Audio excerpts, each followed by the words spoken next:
Sorry, it took me a minute to get ready there. A lot going on. Wanted to say hey. I appreciate everybody. Joseph Haley here saying what's up. It is Monday, January 13th. And got a really cool lesson plan. Hopefully this is going to be a glimpse into what I really do with the circle of fifths. And I've talked a lot about this thing. Now it's time to talk about where it comes from. Oh, excuse me. So, without further ado, I know a lot of people have seen this before, meaning the circle. I'm not saying the book I'm about to present. I just don't have a better drawing of the circle of fifths. So, the book that I study from, or one of the books that I study from, is called the Guitar Grimore series by Adam Kadmon. So as you can see, the name of the book, you can find these on Amazon, you can find them on Barnes & Noble, you can find them any bookstore. Go look up the book series. There are different colored versions. This one is called Progressions and Improvations. So when people are like wondering how I get riffs out of the top of my head, I'm sharing one of my secret weapons, whatever, I don't know, right? And so when I say secret weapon, it's pretty much all the theory that's built into like move and push and Elektron, like all these scales. So when I hit like a shift scale button, I'm in D minor. Well, this circle, the minors are all the center of the wheel. D has one flat and it points to F, right? So when someone's like, well, how do you know that so fast? Well, I came up with a theory on how to memorize the circle of fifths. And I'm going to tell you what someone showed me a while ago that stuck and never left my brain. So when I was younger, I was taught in college from one of my teachers, there's this theory on how to memorize the circle of fifths, right? And we were taught it's like Father Charles goes down and ends battle. Now you could say it any way that you want. I don't know what you need to make up to remember this. And we called this the order of the sharps. So when I have it in my head and I can just tell you like how many sharps or how many flats, this is what I know and this is what I teach people who are trying to understand the circle of fifths better, right? And I'll show you how it works once we're done doing this. But like I write a 0 here because the key of C has no sharps and no flats. It is C, D, E, F, G, A, B, C. And then, like, here's the circle of fifths, no doubt, right? So when you're looking at the circle of fifths, sorry, I'm going to just close this marker so I just don't write on myself as much. You can see the F is here, the C is in the middle, right? So, and as you can see, like, C doesn't have anything in it, no sharps and no flats. And the first flat is, we call it the order of the fourths. That's that way, because that's like a fourth away. And then the order of the fifths. That's why it's the circle of fifths, clockwise. I think that's why a lot of people call it that. So G has the first sharp in it. And what's the first sharp is F. That's why I wrote it like that. That's why we were taught this the way we were taught it, because Father Charles goes down and ends battle. You look at your circle of fifths. Father Charles goes down and ends battle. That's the order that the sharps fall in. So the first sharp is F sharp. And when you write that, you're like G, A, B, D, E, F sharp, G. And I didn't write them above it and below. But then there's 2 in this guy, and it's F and C. This is like the order they start appearing in the keys. So it's like D, E, F sharp, G, A, B, C sharp, D. And we know that because that's like the first two. And then this guy has 3. Same thing. Father Charles goes. It's the first 3. And then it's A, B, C sharp, D, E, F sharp, G sharp, A. And then there's 4, F, C, G, D. You know what I mean? Like, this was the trick that I was taught a long time ago in a galaxy far, far away. But it stuck. You know, I never forgot it. And then this has 5, and it's all 5. 1, 2, 3, 4, 5. So B, C sharp. It's all the rest, you know. D sharp, E, because those are the only ones that don't have black keys. F sharp, G sharp, A sharp, B. So like that would be how a musician in their head, right, would kind of remember the way that this circle falls, right? So, and there's more shortcuts with the circle, and I'm going to talk about that in a minute, but like the idea that this circle actually shows you how many sharps, 1 sharp. Well, which one is that? If you don't know, it's the first one in the order. Because see, this is the first one in the order of the flats, and we're going to go this way next. So, and then like it goes backwards when you go the other way, and so we would write this backwards. No lie, you know. So I'm going to rip this out, and I'm going to set it down. Oh. Right. And I'm going to say backwards, you see, of that order. It's battle, ends, and down goes Charles's father. That's like, just like that, right? And then this is the way the order of the flats fall. That's the first one. F is over there. And what's the first flat? B flat, you know? It's like a game. So I'm like, sorry. Oh. So you can see it. 1 flat, F, G, A, B flat, C, D, E, F. You know what I mean? And I'm going to be like, boom, for us. And then I'm going to go to this, because now it's 2, it's 3, 4, 5, and these are homonyms. I think this is what people used to fight in music class over. Is it G flat or is it the other way around? I don't know. People will argue about what these are, and I don't want to get into what happens down here. But the first flat is B, and then when I write B flat, there's 2 of them. It's B flat, C, D, E flat, F, G, A, B flat, because there's 2 of them, and it's B and E. And then the next one has 3, so it's E flat. This is my favorite key, F, G, A flat, B flat, E flat. And then A flat, which has 4, it's bead, like what you wear on your neck. That's how I always remembered that. A flat, B flat, C, D flat, A flat.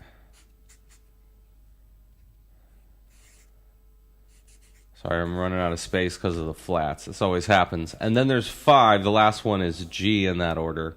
So it's D flat, E flat, F, G flat, A flat. And then, yeah. So that's how I was taught.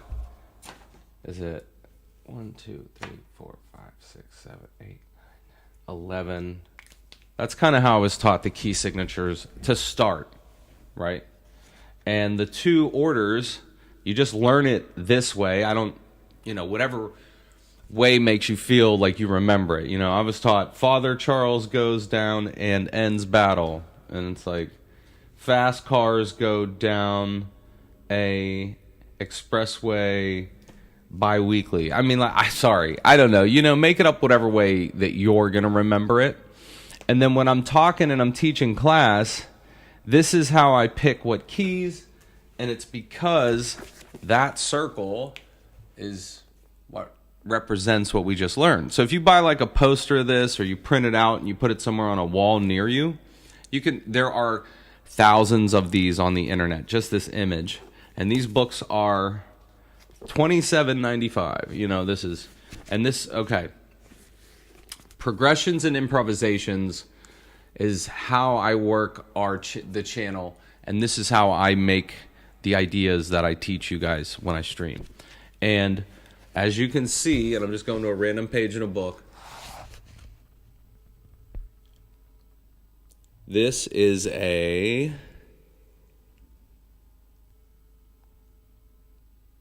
I'll show you the other ones in a minute. Give me a second to show that, but I think because this is just like a beginner circle of fifths, they are down here. The double flats. Do you see them down at the bottom of the circle? How they're written, and then you would just fill in the sharps and flats accordingly. Because do you see how we still have, extra F and C? There's still a couple more left, and that's where I said in music school, that's where people are going to argue. Well, I'm playing in D flat, and then someone else is like, no, I'm in C sharp, and then someone else is like, no, I'm in F sharp, no, I'm in G flat, and it's just like there's not a right or wrong answer. So I just kind of don't want to go down the path of learning this just yet, because there's two more ways to kind of learn it, and I'll talk about that on another stream. That'll take me down not a rabbit hole, but just I can talk about it for like 15 minutes. So, yeah. All right. So in one of these books, this is progressions and stuff like that. And you see how it shows you, this was made for guitar. So there is like that, but it doesn't matter. Who cares what this is made for? F, E minor, D minor, C. And that's like just the easiest progression you could play, which is awesome. And that is a 4, 3, 2, 1. I think I've even done that before. If we did that, I'm sorry, I'm getting rid of these right now, and I'm just going to pick a key, and we're going to write some music now together. I have my Move loaded up here, and I'm going to pick a brand new set just so there's nothing loaded, so you see that I don't have anything loaded. And then if we picked a key, let's say we picked B flat major, so B flat major, and then I'm going to write it out, which is up there. So it's B flat, C, D, E flat, F, G, A, B flat. Okay? And then I write the numerals every time above for you guys. And then would this be 9 and 11, 13? You know what I mean? So I write the extensions, but then I write the Roman numerals, because this is definitely how I was taught. If you don't understand the extensions, like, don't worry about that right now. And that's diminished. And so when we're looking at that Kadmon book, when he's talking about a progression, the one he had written down was 4, 3, 2, 1. You know what I mean? And so if you're going to play this over and over again, it's going to be, in this key, it's going to be E flat major 7. It's going to be D minor. And you can voice that a couple ways. I'm not going to go there yet. C minor. And then it's going to be B flat major. Now, if I set that up on my Move, shift, note, B flat major, and then sorry about that.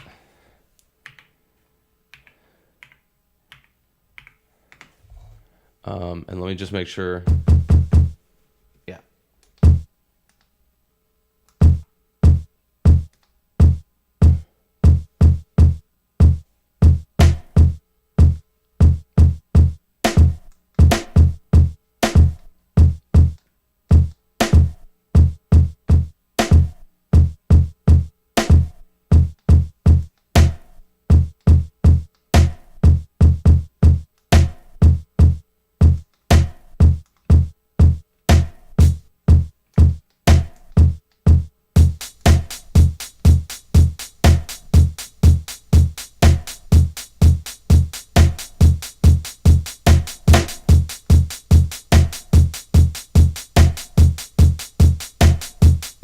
So I just like did something pretty easy.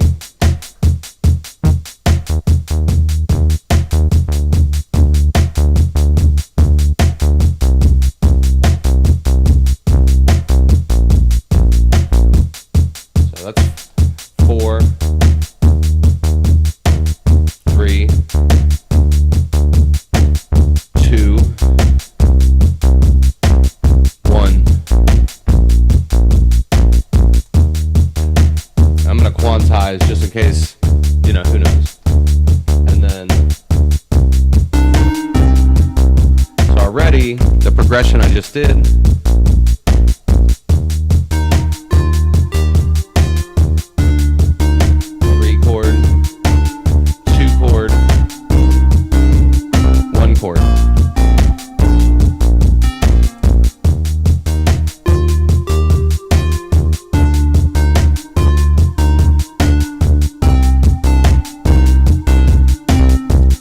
just that fast. I used the circle of fifths. I picked a group of numbers. Yeah, hopefully that was like quick. Man, that was 17 minutes. It took me a little bit of time, so sorry, it took me a second. And then here's what's gonna happen now, right? As we're writing music,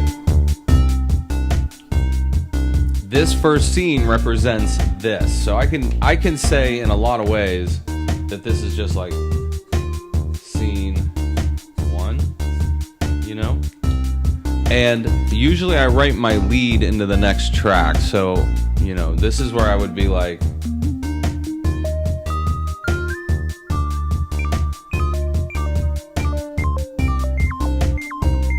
and who knows? I mean, I'm just kind of screwing around. The thing I love about the Move is the way the keys are just super awesome. I think the sound quality is, you know, pretty top notch.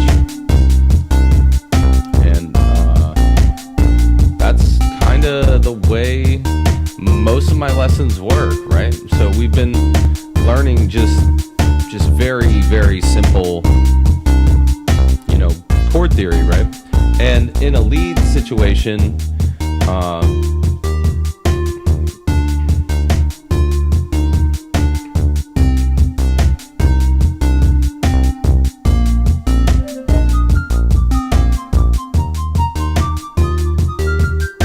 you know, flute, whatever. Excuse me. Okay, let's pause for a second. Next progression. I'm not even joking.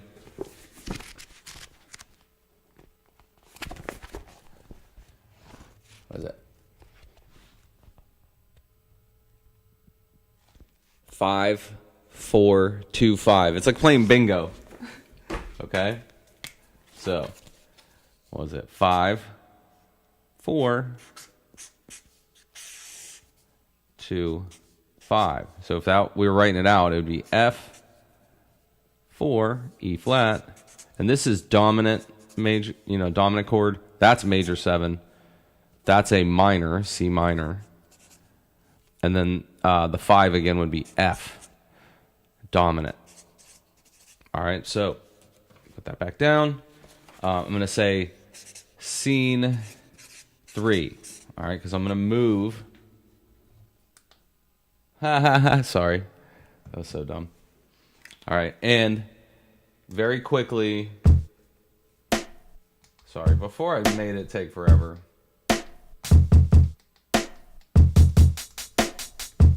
Okay, super easy. And then, again, I'm just going to record my 5, 4, 2, 5. So that would sound like 5, 4, 2, 5. Okay, so that's it. It's going to be that simple. So ready? 4, 2, 5. Yep, just how fast. I quantized it. Yes. Now on the next track, right, I'm ready to go. It's going to be like this.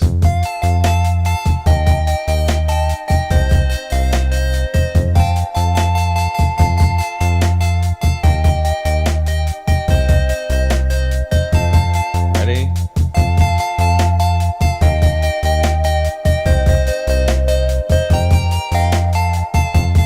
kind of messed up. I played this 6 there for a second. I'm going to undo. Sorry. Get ready.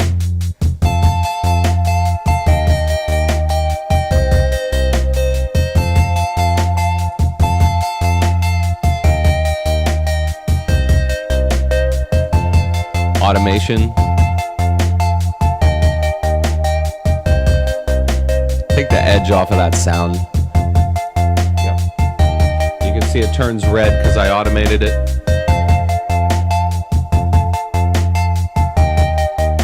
Okay, yeah, major and minor chords are kind of just very simple abstractions of what is inside of this space, okay? And if I'm inside of this space, and there we go, okay. I have this loaded into B flat major. That means these 8 notes represent exactly that. B flat, C, D, E flat, F, G, A, B flat, okay? And when you make a chord on the piano, it is every other note. So like, if I had a piano in front of me, and I'm about to build a chord, and I know what key I'm in, and it's cool that this is a little more complicated. It's B flat, you know, and I'm going to go to a sampler and a piano. And by the way, these samples Teenage Engineering lets you use because you've bought the device. I'm not going to get a copyright strike. Sorry, that's a joke. I'm so sorry.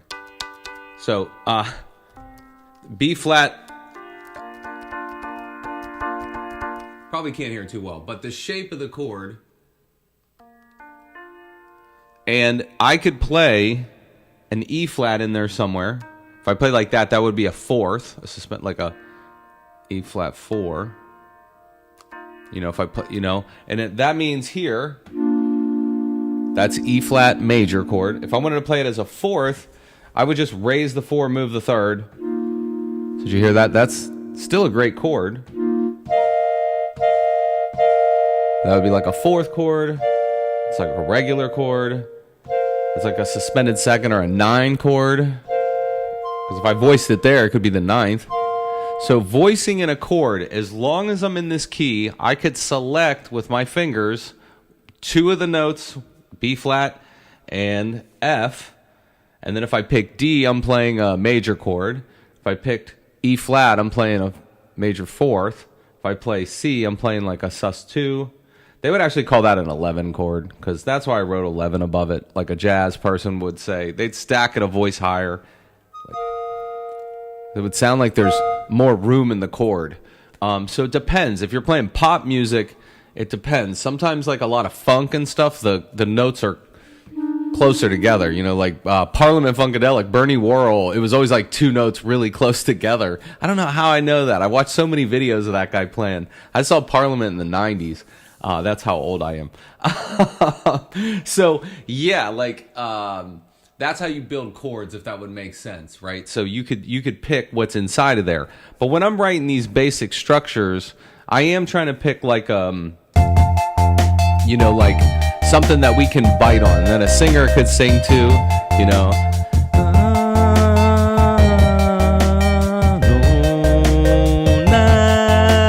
Sorry. And I'm not like practiced that song yet, but what if I was singing words to that song? Maybe I am writing with someone who wants to sing just with me. Sorry, I'm gonna get goofy when I teach. I gotta sing, because like, what if you are coaching a better singer than you? Like, that's what I was hearing in my head, ba ba ba. You know, and you're gonna write music with people, so like a keyboard. A guitar now. What if I wanted to play the guitar over this? I could play in B. The notes would work. We're playing a 5-4-2-5, and instead of me using the book this time, right? Because see how I'm giving it space. A lot of people ask me, how do I get my stuff done on the move? So right now, if we're sketching, I'm just doing like the first scene is the group of chords. This.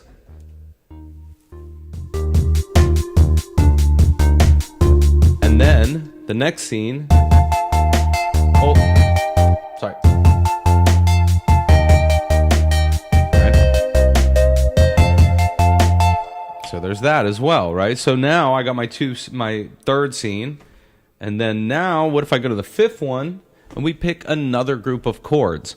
So I think if anybody's kind of getting anything out of this too, not just picking from the circle of fifths, not just writing down what you're doing, when you're picking your groups of chords and you're being in like the session mode and you're making scenes, instead of just listening to the same loop and hating your life, like make different ones, right? Every time I've done this, did you notice my drums have been like different?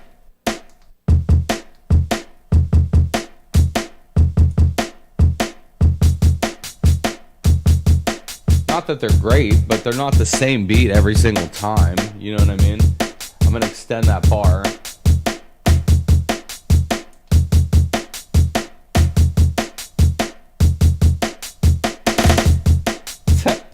Sorry. All right.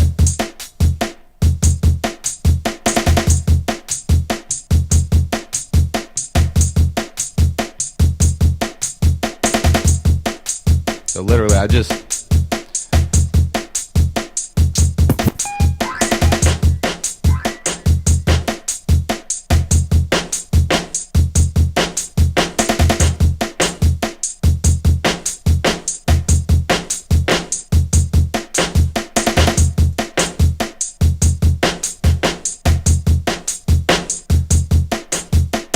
No joke, I just threw like an off snare. Okay, now this time, scene 5.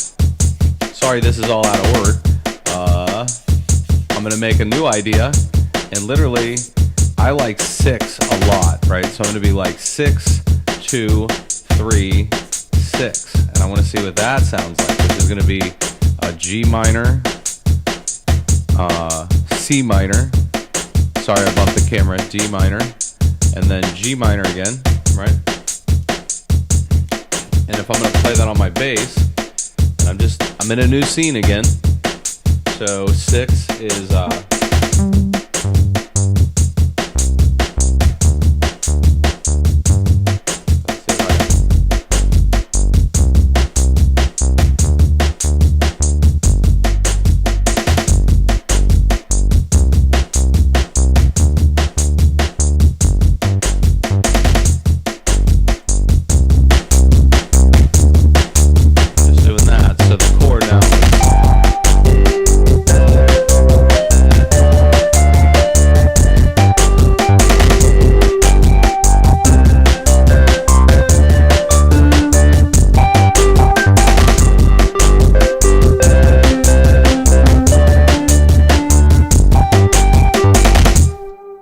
see how easy that's going to be. So now I'm going to play my 6, 2, 3, 6, right? So here we go. Get ready.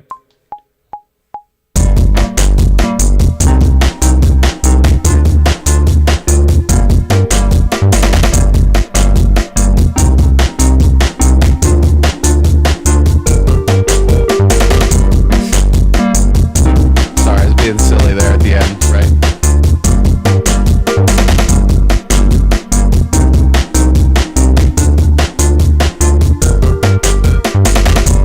And when you're asking, how do you build major minor chords? If you just look at this, I mean, the majors are the large ones, the minors are the small ones, and the diminished is this last one right here. So that's basically how you get your major minor chords. The key actually tells you what they are. You kind of don't make that up. The key makes that up. And that's why when you're looking at these numerals, that should tell you, like, what are the major and what are the minor chords, right? So hopefully that made some sense. Writing into scene 5, I'm about to get ready to play maybe some type of like lead synth, right?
I don't know if the filter on the flute's going to sound great. These are just sketches, you know? But do you see how all the scenes so far are broken apart and how you're not just sitting in the same loop and how we have moved through a couple progressions, at least 3.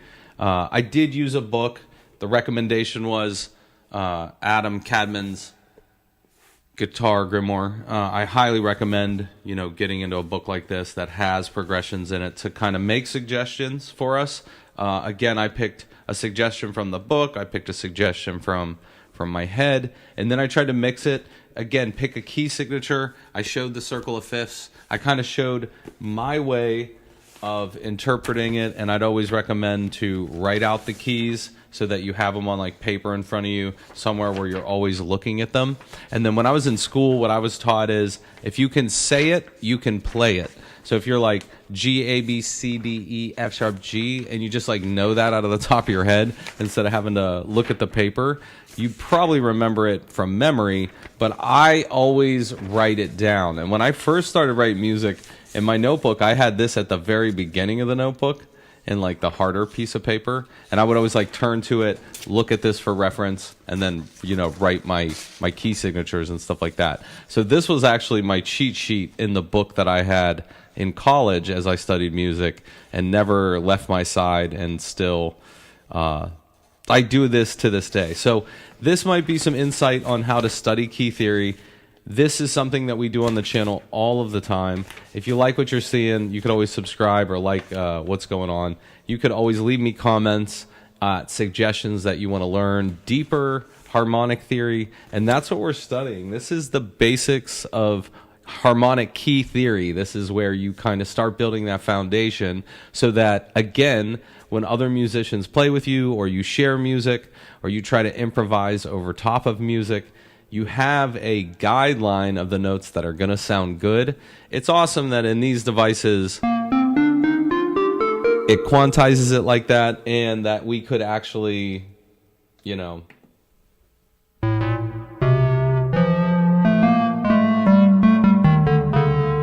could play the wrong notes. They're the ones that are not lit up right now. Those are the notes that do not fall into the key, and there are times to play those. I'm not going to go there. I already did a class on stream that is about modal intervention.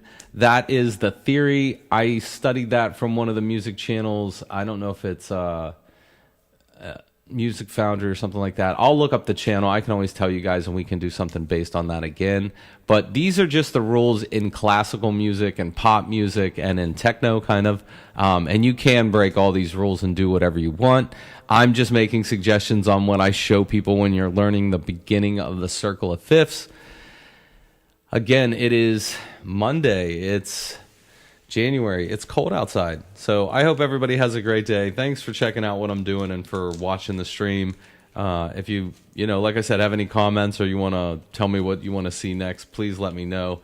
And yeah, the sound of the move, the more I use the move, I think the move sounds a lot smoother than the OPXY. I like the OPXY. I think the MIDI input, something's going on with it because there's a lot of jitter, and if it's on a clock, sometimes it records notes not the way you want. I think they need to do like an average of the MIDI clock, not every single tick. And that's something I made a comment, and I've already sent them a technical support document. So yeah, I'm working on stuff with that, but I think for the channel and for everybody to learn, I love the sound of the move. And I think the Elektron gear, I did have it in stream. I wasn't using it today, but I tend to use this sequencer a lot more too. So this is my major studio setup. And again, I'll start showing more stuff on chord progressions, sequencing. We'll look at how modulars are kind of set up too. I want to show another class on that. But I hope everybody has a good day, and thanks for tuning in.